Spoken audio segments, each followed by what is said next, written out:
If you don't want to let go of the summer and you're looking for more hot and funny reads, I've got the book for you. Hi, I'm Maria from Read Fine Books, and today we are talking about Hook, Line and Sinker by Tessa Bailey. This is the second novel in the Bellinger Sisters series. I reviewed the first one, It Happened One Summer, and I loved it. You'll find it in the description, but this one was even better. Of course, you might wonder if you need to read the first one in order to read this one. It helps, of course, because you're already familiar with the characters this way, but it isn't necessary. I think I would have enjoyed it just the same. So what's it about?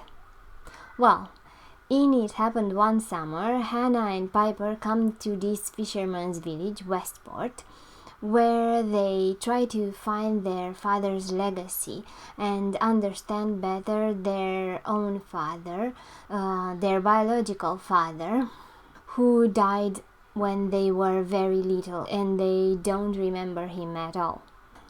In the meantime, they have lived with their mother and their adoptive father, who is very, very rich, so they are both kind of spoiled and kind of clueless about life and the hardship of life. They are very different.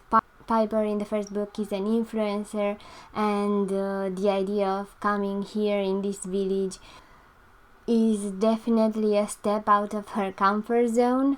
However, Hannah is our main character in this novel, is a bit different. She is already working and starting from the bottom in a production company, and now she convinced all of her production company to come here in this village and do their movie here.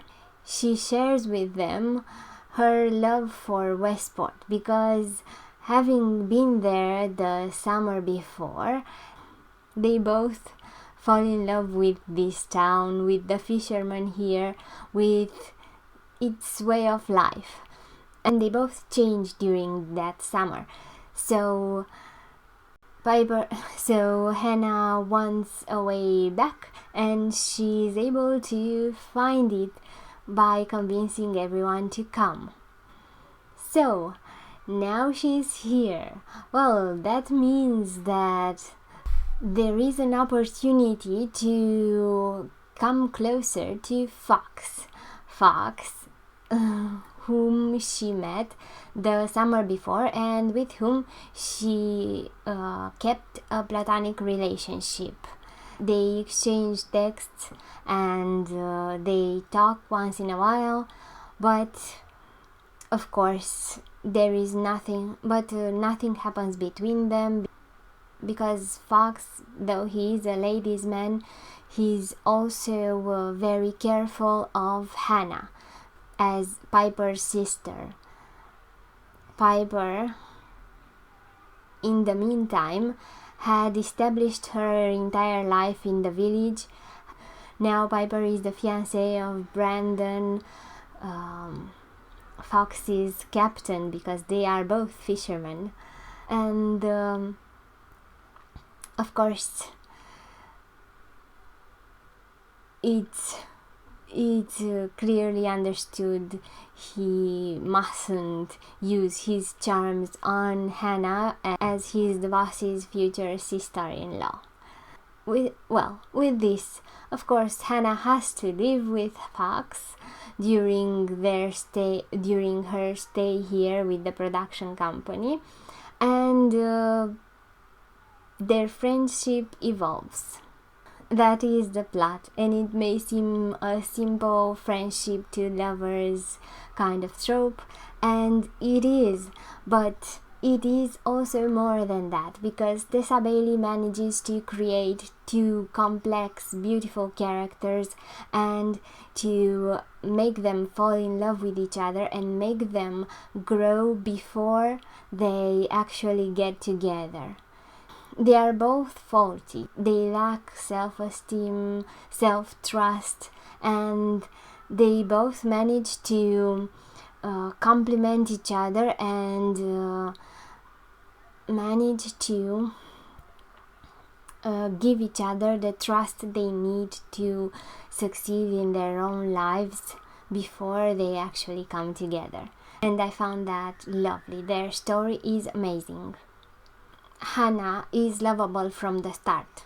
I need to add that I didn't like Piper at all in the first book, not in the beginning. Of course, she grows on you as well, but Hannah is lovable from the start, and I like that a lot.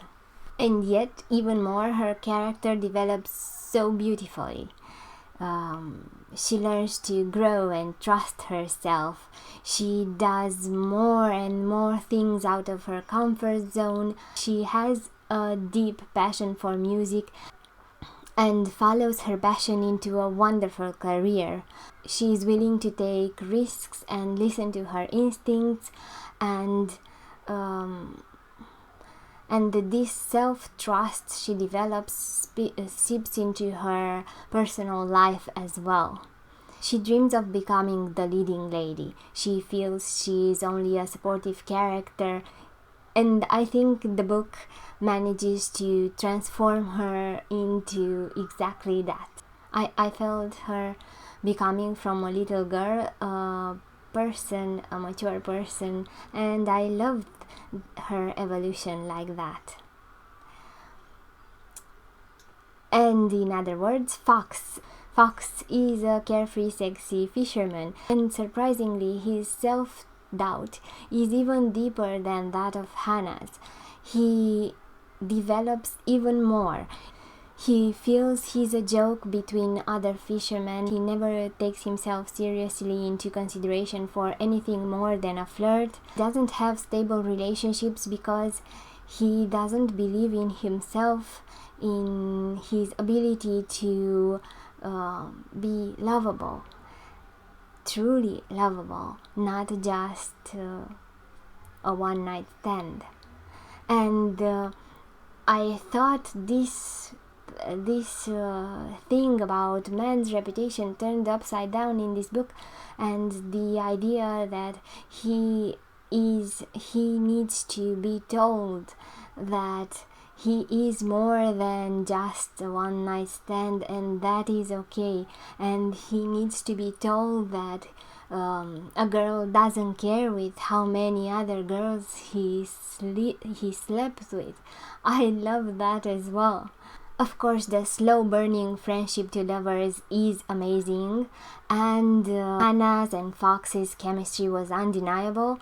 Hannah actually recognizes Fox's need of validation before he becomes her partner, before he allows himself to grow in a relationship. Hannah helps him see he is more than just sex. Beyond that, I need to add that I preferred the sex scenes in the first novel. I don't know exactly why. I suppose it is the friendship to lovers trope that I'm not a fan of, but their style is similar and very explicit language is used as well. And another thing I'd like to add before I finish is that Westport is described wonderfully. The fisherman's lifestyle, the beautiful village, everything was just exciting, and it just continued the first book, and it combined here music as well. The music references in this book are amazing. I have compiled a list with absolutely all of them. You'll find them on my YouTube playlists. If you want to read the book, I actually advise you to listen to all the music you'll find in that playlist. This will immerse you in that village, in that romance. You'll have a better time with music as well. Actually see the village through a music lover's eyes. We see scenes and connect them with a musical reference, and that is amazing. If only you listen to the playlist as well, of course. Hannah's passion for music created the atmosphere, created the vibe of the novel, and Fox admires her love for music and becomes a music lover as well. She inspires him to collect records. She inspires him to feel more for music, and us readers along with him. And I think it is this bit extra that made the book a lot better than the first. As I said, you'll find the playlist on my channel. I'll link it in the description. And I really hope you read this book. I love it, and I'm glad if I inspire you to read it as well. I'm Maria from Read Fine Books. Thank you for watching.